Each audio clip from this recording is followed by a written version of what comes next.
नमस्कार, capital TV का खास शो राहुल का अग्निपथ देख रहे हैं आप और मैं हूं आपके साथ परवीन। 2024 के चुनावी रण में पीएम मोदी धुआंधार रैलियां कर रहे हैं, लेकिन अब तक प्रचार के मैदान से गायब रही कांग्रेस आज अपनी मौजूदगी दर्ज कराती नजर आए। जयपुर में आज कांग्रेस की बड़ी रैली हुई। इस रैली में सोनिया, खड़गे और प्रियंका एक साथ मंच पर थे, लेकिन सभी की नजरें राहुल को ढूंढ रही थी, जो इस रैली से गायब थे। वहीं कांग्रेस की पीसीसी चीफ सोनिया गांधी भी पुरानी बाती या कहें कि राहुल के बयानों को दोहराती नजर आई। तो क्या सोनिया का भाषण राहुल गांधी का भाषण लिखने वाले राइटर ने ही तैयार किया था? क्या सोनिया गांधी के पास विरोधियों पर वार के लिए शब्दों की या मुद्दों की कमी हो गई है? क्यों कांग्रेस की पहली बड़ी रैली में नहीं पहुंचे राहुल? आज इसी पर चर्चा के लिए मेरे साथ स्टूडियो में मौजूद हैं कैपिटल टीवी के एग्जीक्यूटिव एडिटर राजीव कुमार। राजीव जी, स्वागत है आपका। धन्यवाद। पहली बड़ी रैली जयपुर में होती है, प्रियंका हैं, सोनिया हैं, खड़गे हैं, लेकिन मंच से राहुल गायब नजर आते हैं। तो क्या चुनावों को लेकर गंभीर नहीं है राहुल गांधी? देखिए, दो बड़ी वजह है। राजस्थान से राहुल गांधी का मोह भंग और साथ ही राजस्थान में वो जान रहे हैं कि वहां पर लोकसभा चुनाव में कुछ होने वाला नहीं है, लेकिन मंच शेयर न करने के पीछे की दो बड़ी वजह सामने दिखाई पड़ रही है। एक तो वहां पर राहुल गांधी की जो व्यक्तिगत पहचान है और व्यक्तित्व है वो ऐसा है, अगर किसी के साथ आर पार हो गया तो वो कहते हैं ना कि राजनीति हो या व्यक्तिगत संबंध हो, आदमी को आगे बढ़ने के लिए पीछे की कुछ बातें भूलनी पड़ती है। लेकिन राहुल गांधी पीछे की बातें भूलते नहीं हैं, आगे बढ़ते जाते हैं, इसलिए दुर्घटनाएं ज्यादा होती है। इस मंच पर सोनिया गांधी थी, मल्लिकार्जुन खड़गे थे और प्रियंका वाड्रा थी। दिल्ली से ये लोग गए थे। लेकिन दूसरे तरफ वहां पर जो सचिन पायलट और अशोक गहलोत को भी देखा गया। ये दोनों भी इस घोषणा पत्र को लेकर अपना विचार रखे, लोगों को संबोधित किया। अब राहुल गांधी की जहां तक बात है, अगर सचिन पायलट और राहुल गांधी के संबंधों को देखें, प्रियंका वाड्रा के संबंध को देखें, तो एक नए तरीके डेवलप किए गए थे उस समय जबकि सचिन पायलट ने कांग्रेस से विद्रोह किया था। सचिन पायलट 18 विधायकों के साथ राजस्थान से गायब हो गए थे। हालांकि सरकार उस समय गिरी नहीं, लेकिन गिराने की पूरी कोशिश थी। लेकिन जब सचिन पायलट विद्रोह किए थे तो उन्होंने राहुल गांधी को इसके लिए जिम्मेदार ठहराया था। उनका मानना था कि राहुल गांधी ही अशोक गहलोत को यहां का सीएम बनाए हैं और उन्होंने ही हमारी भूमिका को कमजोर करके आका है। उन्होंने कोई ऑप्शन हमारे पास नहीं छोड़ा, क्योंकि राजस्थान विधानसभा का जब चुनाव हो रहा था तो उस समय सचिन पायलट वहां प्रदेश अध्यक्ष हुआ करते थे और अशोक गहलोत उस समय केंद्र की राजनीति में आ गए थे। वो दिल्ली में बैठे होते थे, राहुल गांधी के इर्द गिर्द घूमा करते थे, संगठन में काम कर रहे थे। लेकिन जब चुनाव का परिणाम आया तो उसके बाद अशोक गहलोत ने कह दिया कि भाई अब सीएम तो हम ही बनेंगे। राहुल गांधी को लाया गया कि चलो राहुल गांधी अभी जो फ्रंट फुट से खेल रहे हैं तो कम से कम उनके पास कोई विकल्प तो होगा जिसके कारण वो इस समस्या का समाधान कर पाए।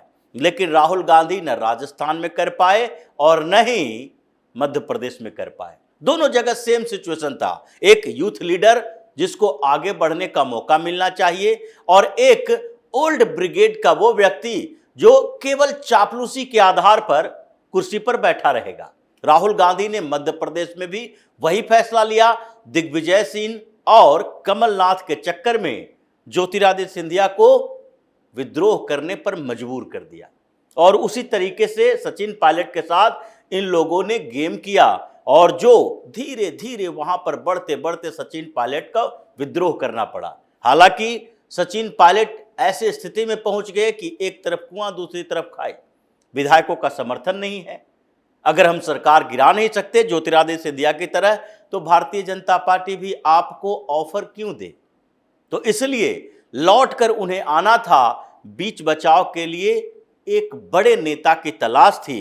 प्रियंका वाड्रा मैदान में कूदी और उन्होंने इस पूरे समस्या के समाधान में बड़ी भूमिका निभाई और इसलिए सचिन पायलट को माना जाता है प्रियंका वाड्रा के कैंप का नेता। अब वहां पर अशोक गहलोत की बात है। अशोक गहलोत को ये सारे लोग चाहते थे कि चुनाव से पहले, विधानसभा चुनाव होने वाला था, उससे पहले किसी तरह केंद्र की राजनीति में ले आए, सचिन पायलट को मुख्यमंत्री बना दें, एक चेंज भी हो जाएगा। जैसे भारतीय जनता पार्टी की स्ट्रेटजी कई जगह पर हुई है कि वहां पर मुख्यमंत्री बदल दो। मुख्यमंत्री बदलने से सत्ता विरोधी लहर जो होती है, एंटी इनकम्बेंसी, वो थोड़ी कमजोर हो जाती है और लोगों को थोड़ा लगने लगता है कि जो मुख्यमंत्री इतने दिन से काम किया, जिससे हमें गुस्सा है, नाराजगी है, वो तो चला गया। अब पार्टी ने ये मान लिया है कि उसकी जगह पर कोई दूसरा चेहरा आएगा और ये पहले से बेहतर काम करके आपको दिखाएगा। लेकिन अशोक गहलोत रिजिड रहे, मुख्यमंत्री पद नहीं छोड़ेंगे, हम कांग्रेस का राष्ट्रीय अध्यक्ष भी नहीं बनेंगे, उन्होंने विद्रोह कर दिया।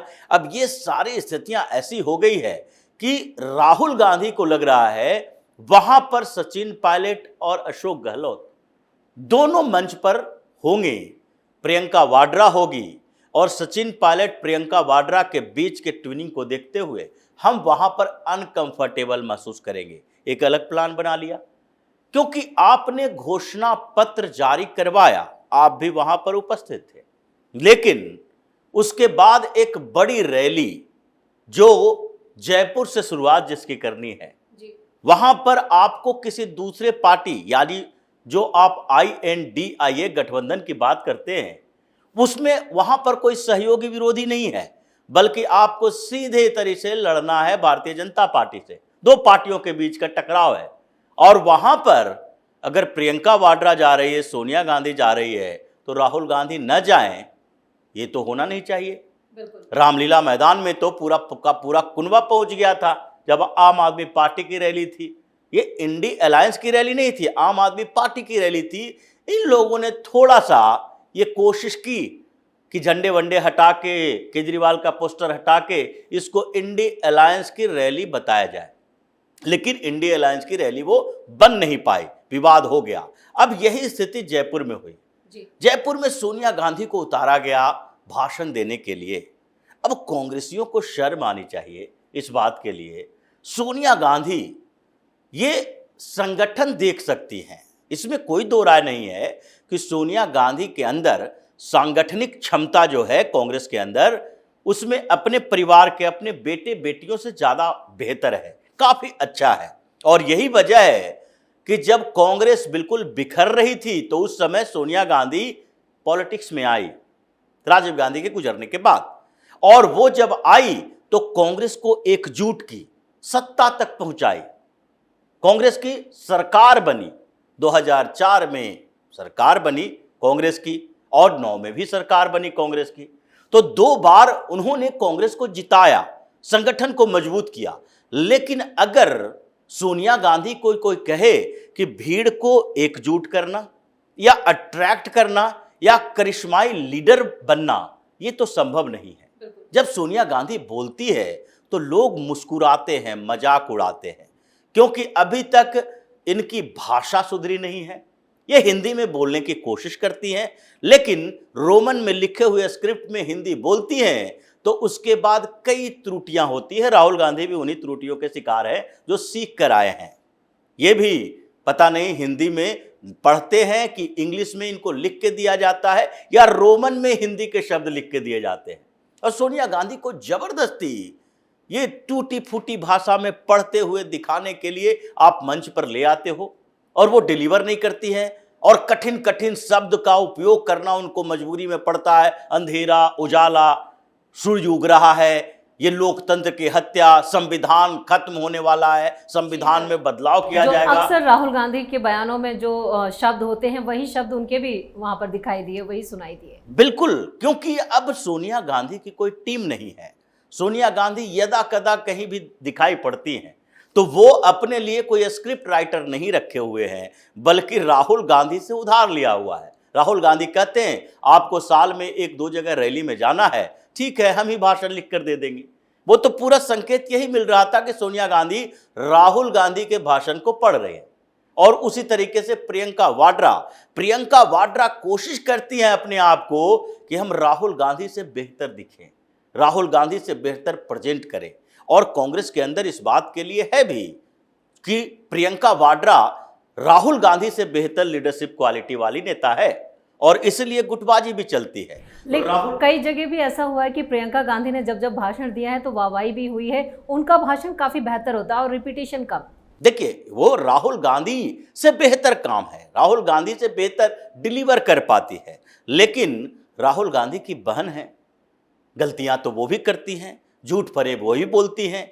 तो इसीलिए यहां पर भी रैली के अंदर में मल्लिकार्जुन खड़गे, राहुल गांधी के अलावा जो जितने नेता थे, ये सब ने अपनी अपनी बात करी। राहुल गांधी तो बाहर चले गए थे, निकल लिए थे, वो रैली में आना नहीं चाहते थे, लेकिन दूसरे लोगों ने बात तो की।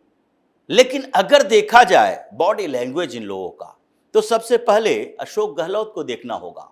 मुरझाए हुए थे इसलिए कि आप राजस्थान में रैली कर रहे हो और एक तरफ पोस्टर में किसका जिक्र कर रहे हैं, एक तरफ राहुल गांधी, प्रियंका वाड्रा को, और दूसरी तरफ सोनिया गांधी और मल्लिकार्जुन खड़गे को, और छोटे छोटे फोटो दिए हुए हो राजस्थान के कुछ नेताओं का। भाई, अगर स्टेट में आप कर रहे हो कोई सभा, तो स्टेट के लीडर का फोटो भी बड़े प्रोमिनेंट तरीके से दिखना चाहिए पोस्टर में। ऐसा नहीं है कि सारे केंद्रीय नेतृत्व के लोगों को तुम अपने पूरे परिवार को उस फोटो में जगह दे दो। अगर किसी पोस्टर में देखा जाए, ओ यार घोषणा पत्र में देखा जाए, हर जगह पर कांग्रेस के लिए, जो प्रधानमंत्री नरेंद्र मोदी के लिए एक बड़ा ब्रह्मास्त्र साबित होता है, वो बार बार कहते हैं कि कांग्रेस मतलब एक प्राइवेट लिमिटेड कंपनी, कांग्रेस को जितना जल्दी हो खत्म करो, क्योंकि एक परिवार की निजी संपत्ति है। आप तो प्रूव करते हो।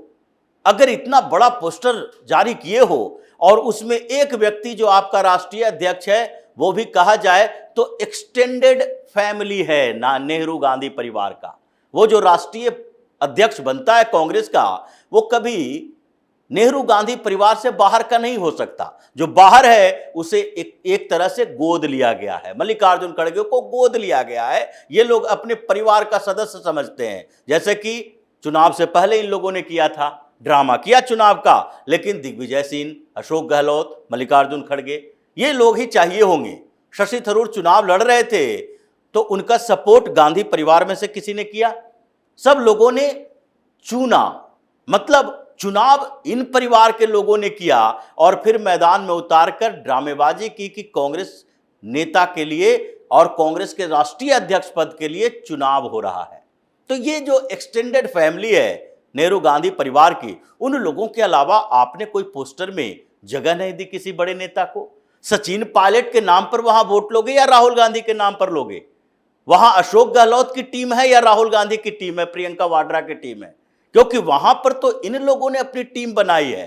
विधानसभा चुनाव में भी इन लोगों की टीम ने जीत हासिल की थी, और लोकसभा चुनाव में अगर संभावना बनाते हो तो इन लोगों को जगह देनी पड़ेगी। और यही वजह है कि जब आप लोकल लीडरशिप को भाव नहीं दोगे, होगा क्या? कांग्रेस के कितने नेता आप बचे? राजस्थान के अंदर आप रैली करते हो, 10, 20, 25 हजार लोग जुटाना बड़ी बात नहीं है, लेकिन 2 दिन पहले ही 314 नेता कांग्रेस के, जो पूर्व सांसद, पूर्व विधायक हैं, उन्होंने भारतीय जनता पार्टी ज्वाइन कर लिया। उससे पहले कई चंक में अलग अलग राजस्थान के अलग अलग क्षेत्रों के कांग्रेस के नेता पार्टी छोड़कर, जो कि सचिन पायलट के भी नजदीकी थे, जो कि अशोक गहलोत के भी नजदीकी थे, ये सारे लोग पार्टी छोड़कर जा रहे हैं, क्योंकि ये गांधी नेहरू परिवार के अलावा किसी व्यक्ति को वहां इज्जत मिलती ही नहीं है। तो ये हंगामा वहां चलता रहा, रैली हुई, पर्दे के पीछे यही चलता रहा। और राहुल गांधी ने एक तरह से कहा जाए तो मल्लिकार्जुन खड़गे, प्रियंका वाड्रा और सोनिया गांधी, तीनों को ही बता दिया है कि हम तुम लोगों के साथ मंच शेयर करने वाले नहीं हैं। जहां हम उपस्थित हो वहां पर सिर्फ हम हैं और दूसरा कोई नहीं हो सकता है। और ये ईगो जो है, ये कांग्रेस के लिए, राहुल गांधी के लिए बर्बादी का कारण बनने वाला है। तो इस तमाम जानकारी के लिए और इस सटीक विश्लेषण के लिए राजीव जी आपका बहुत बहुत धन्यवाद। धन्यवाद। 2024 की जंग में अब कांग्रेस भी आ चुकी है, लेकिन राहुल गांधी की सक्रियता अब भी सवालों में है, क्योंकि उन्हें हर एक इवेंट के बाद ब्रेक पर जाने की बड़ी आदत है। लेकिन उनकी ये आदत कांग्रेस पर भारी पड़ रही है। आपको हमारा ये वीडियो कैसा लगा? आप अपनी राय नीचे कमेंट करके दे सकते हैं, और बाकी खबरों के लिए देखते रहिए कैपिटल टीवी। नमस्कार।